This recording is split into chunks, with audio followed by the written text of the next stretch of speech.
Bonjour à vous. Aujourd'hui, je voulais vous reparler de l'ombre et de la lumière.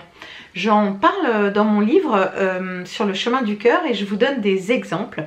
Mais je voulais en donner d'autres parce que je trouve que la situation actuelle fait qu'on traverse beaucoup d'ombre et de lumière, que notre cerveau a été pensé pour nous mettre dans le camp des gentils ou le camp des méchants, mais que nous sommes nombre de nuances de gris, nous ne sommes pas tout blanc ou tout noir, chacun d'entre nous, et le croire est une illusion.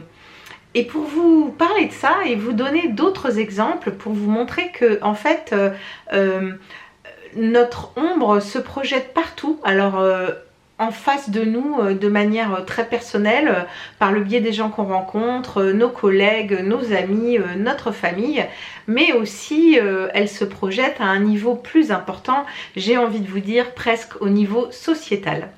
Pour ça, je voulais donc vous proposer un petit extrait et de nombreux exemples du dernier bouquin de Frank Lobvet qui s'appelle Ton autre vie.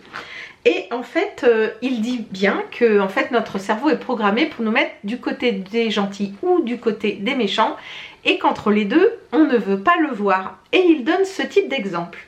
Il dit lorsque je suis face à une personne qui triche manifestement, je la qualifie aisément d'hypocrite. Mais lorsque c'est moi qui triche en édulcorant par exemple la vérité, je parlerai plutôt de ma peur de blesser. La lâcheté de l'autre, chez moi, s'appellera plutôt du pacifisme ou la peur du conflit. De même, la peur de manquer, que j'observe volontiers chez moi, prendra chez un autre le nom de radinerie.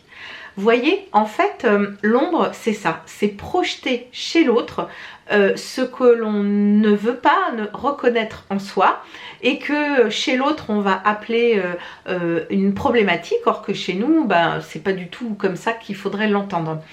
Et le fait de éviter son ombre fait que très souvent, eh bien, elle se présente de plus en plus à nous pour pouvoir la régler.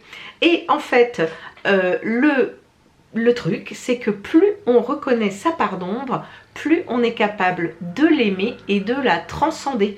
C'est vraiment ce que j'ai voulu vous partager dans mon roman, qui donne deux exemples énormes d'ombre et de lumière. Comment transformer l'ombre.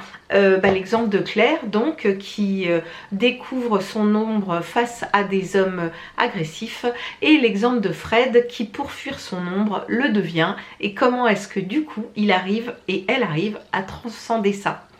Voilà, je trouvais que c'était vraiment d'actualité. Je ne sais pas ce que vous en pensez, et je vous invite à me donner en commentaire des exemples de l'ombre que vous auriez pu reconnaître en vous. J'ai hâte de vous lire. À tout de suite.